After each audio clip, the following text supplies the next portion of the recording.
Hi everybody, this is Ray with Mountain Sweet Honey.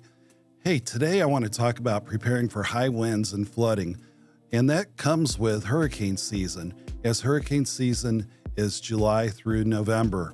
We see hurricanes mostly through this time of the year. How do we get our hives ready so they're not affected by flooding or high winds?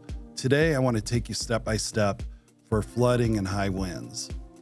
Flooding, first of all, you can go to the FEMA website, and that is listed below me here, or to the QR code to my side. This map will come up, and what will happen is first of all, you put in your address and a map will pop up, and anything that has a blue highlight is the 100-year flood zone map. That's something you got to definitely be outside of that. And you know, some properties are split in half. Half of it is in a flood zone and the other half is not. That will show you there where the flood zone is.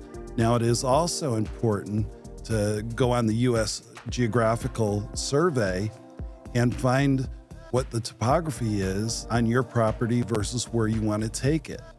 You want to be 6 feet or higher above the flood zone. Again, you can find this with the QR code that's to my side or to the website that's listed below me. Now, when you go to move a hive, you're going to need 2 people to move those hives. And hopefully this time of the year, you've already harvested your honey, so it's not extensively heavy on both of you to move the hive. I would not recommend one person do that by themselves. Moving hives needs to be enjoyable and not hurt your back. I like to have my hive stand 2 feet above ground, so the minimal flooding will not affect the hives at all. It's real easy. If it's a foot high, it's not going to mess with the hives. And then if you live in Texas or Louisiana, Mississippi, Alabama, Georgia, Florida, South Carolina, North Carolina, you are in the target zone for hurricanes each year. Did you know that if you're within the 25 miles of the coast, most likely you're going to be in the elevation of seeing a storm surge? And storm surges can be from 1 foot to almost 15 feet I've seen on some major hurricanes that have come in. So you have to take that into consideration when you're looking at your topography map and the flood zone map for your particular property. We do see that a lot of properties may be a half flood zone and the other half not. You would definitely want to still be 6 feet above the flood zone on that. Normally, that's the 100-year map that you'll be looking at. Let's talk about the wind. We all know that hives are not aerodynamic, and they will catch the wind flat, and the first thing to come off is the outer hive cover, and that will happen anywhere from 25 to 40 mile an hour winds. And there's nothing worse than losing your hive cover into a storm because that rain comes in on your bees.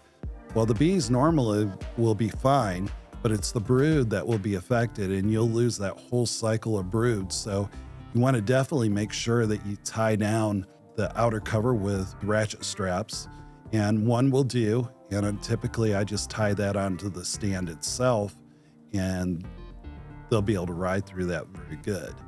Now, if you see winds that are above 65 miles an hour, there's going to be projectiles that are going to be launched around in that wind. It could be shingles, it could be debris from trees or shrubs. And there's nothing that we can do as beekeepers when that happens, except having our hives strapped down and ready for the wind. The biggest thing that we have to watch for is those trees that have broken branches that are close to our hives. We want to go out there and prune those as needed, so when a high wind comes, it doesn't fall onto the hive itself. Or if you have multiple hives, I've seen where tree limbs have fallen on the hives and damaged quite a bit of hives that are in the apiary. So 65 or more, just try your best. But take time to fully understand the topography of where you are placing your hives and have a fallback position where to take those to should you need to get them out of the flood zone. Good luck, everybody, and I hope you have a wonderful year.